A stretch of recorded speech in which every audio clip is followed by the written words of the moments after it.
L'éditorial d'Emmanuel Gustave Samnick. Emmanuel Gustave Samnick est journaliste et directeur de publication de l'hebdomadaire L'Actu. Avec lui ce matin, nous revenons sur cette nouvelle vague de concours entrée à l'INAM qui vient d'être lancée. Mais une chose l'intrigue, ce sont certaines conditions à remplir par les candidats.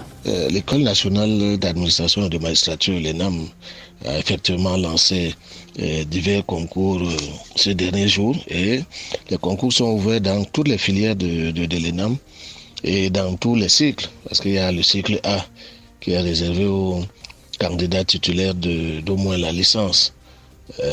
Et il y a le cycle B qui est réservé aux candidats qui ont passé l'examen le plus élevé à la fin de l'enseignement secondaire, à savoir le baccalauréat pour les francophones et le General Certificate of Education Advanced Level, GCE Advanced Level, donc pour les candidats anglophones.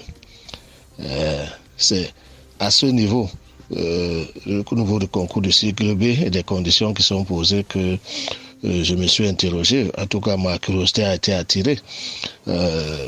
Pour les candidats titulaires du baccalauréat, il n'y a pas une autre condition qui a été posée. Il faut être titulaire du baccalauréat. Maintenant, l'équivalent en anglais, c'est GCE Advanced Level. C'est là où on pose deux sous-conditions. La première sous-condition pour les titulaires du GCE Advanced Level, eh bien, il faut avoir passé cet examen au moins en 2 matières. La deuxième sous-condition, et c'est là mon problème, c'est parmi ces 2 matières-là, c'est hormis Religious Study. C'est bien écrit noir sur blanc. Bon, je m'interroge donc pourquoi cette restriction concernant une matière particulière. Si l'organisation de l'enseignement dans notre pays a prévu que la religion fait partie des matières qui peuvent permettre de passer un examen, pourquoi faire des restrictions au moment où on doit brandir ce diplôme-là et se présenter à un concours officiel au Cameroun? Donc ça pose un gros souci à mon niveau, souci de compréhension, hein. Je ne suis pas professionnel de l'enseignement ou d'utilisation, le recrutement d'un futur cadre de l'administration, mais pourquoi enlever la religion parmi les 2 matières qui sont rédigées aux titulaires du baccalauréat anglophone, on va dire comme ça, qui s'appelle JCE à Advanced Level. Je pense que, de mon point de vue, l'enseignement, l'ensemble du système éducatif et de l'administration publique au Cameroun devrait être cohérente. C'est-à-dire qu'on commence, on entre un jour à l'école maternelle, on passe à l'école primaire, puis au lycée ou au collège et à l'université. Tout ça est cohérent. Au moment où on sort de l'université ou bien on sort de l'enseignement secondaire pour faire une formation professionnelle et intégrer le monde du travail. Tout cela devrait être cohérent. Donc, je n'arrive pas à comprendre qu'il y ait une matière qui a été utile pendant la formation dans le secondaire et qu'au moment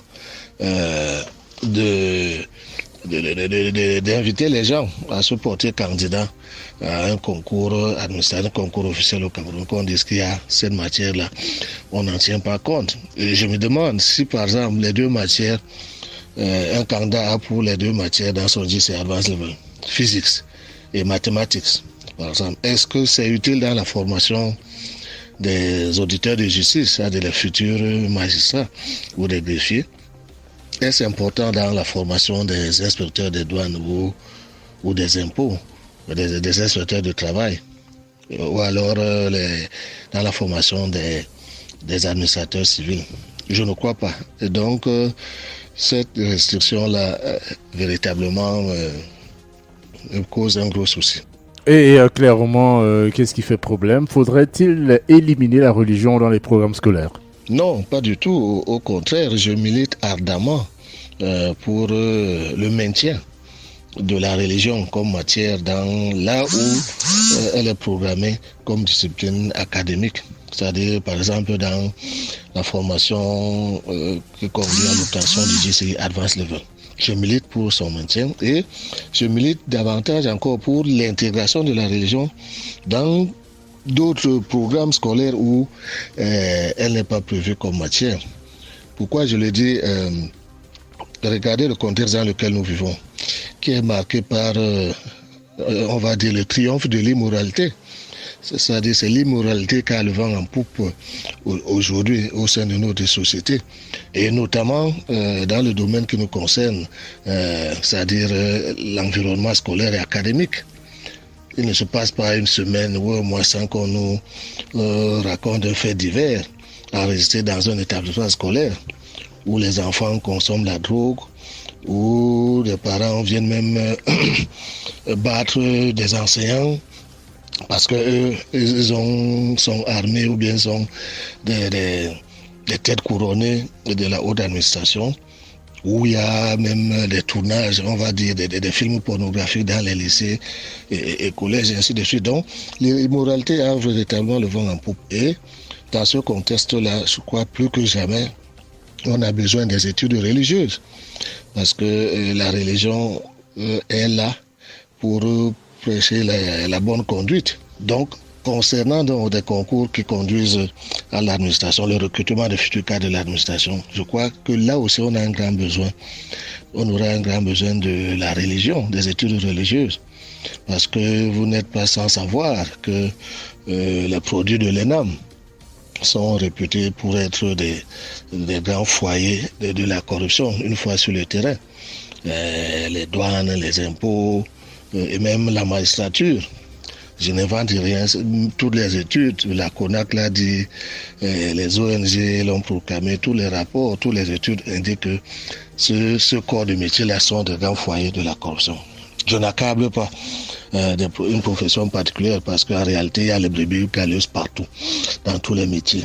Dans notre métier de journaliste, il y a des brebis galeuses, il y a des gens qui ne font pas honneur à cette profession. Et donc, ce n'est pas une histoire de magistrats ou des cadres de l'administration des impôts ou des douanes. Mais je dis, on a grand besoin des études religieuses. D'ailleurs, même dans la religion, même dans les églises, il y a des brebis galeuses.